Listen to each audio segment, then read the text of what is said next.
বালুরঘাট ব্লকের চিঙ্গিসপুর গ্রাম পঞ্চায়েতের মধুপুর আলিপুর চিঙ্গিসপুর এলাকায় পায়ে হেঁটে প্রচার বিজেপি প্রার্থী সুকান্ত মজুমদারের। নির্বাচনী প্রচারের ফাঁকে চিঙ্গিসপুর গ্রাম পঞ্চায়েতের দুর্গাপুর গ্রামে বাচ্চাদের সাথে ক্রিকেট খেললেন সুকান্ত মজুমদার।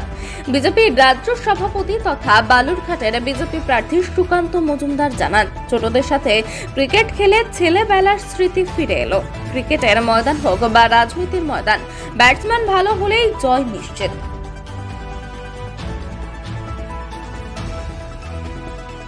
আজকে দেখতে প্রচারের ফাঁকে আপনি ক্রিকেট খেলছেন, খেলার অভ্যাস থেকে আগের থেকে ছিল? আগে তো ছোটবেলায় সবাই ক্রিকেট খেলে, কে খেলে না। আমি ক্রিকেটও খেলতাম, ফুটবল খেলতাম। আমার বাড়ির পাশে ভুসলা বলে একটা মাঠ আছে, এখনো ছোট হয়ে গেছে, আমাদের সময় খুব বড় ছিল।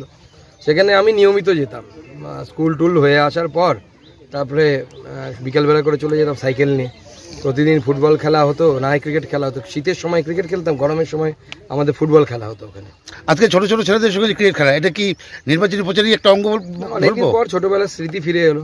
এদের সময় এদের যা বয়স, এক সময় আমাদেরও ওরকম সেরকম বয়স ছিল, আমরাও খেলতাম, সবাই খেলেছি। সাংবাদিকরা কয়েকজন আছে যারা আমার সাথে খেলেছে এক সময়। তো ছোটবেলার স্মৃতিতে ফিরে যাওয়া। ক্রিকেট খেলতে কার না ভালো লাগে? এখনো খেলতে বললে হয়তো গোটা দিন খেলে যাব, খেলতে তো ভালোই লাগবে। হ্যাঁ, চেহারা বা মোটা হয়ে গেছে সেজন্য সময় শরীর সাথ দেবে না, কিন্তু মনটা তো চাই খেলতে। কোন খেলার মাঠটা বেশি ভালো লাগছে, বর্তমান রাজনীতির খেলার মাঠ না এই খেলার মাঠ? সব খেলার মাঠই ভালো, শুধু যে খেলছে তাকে ভালো হওয়া চাই, তাহলে পরে সব মাঠ ভালো হয়ে যাবে।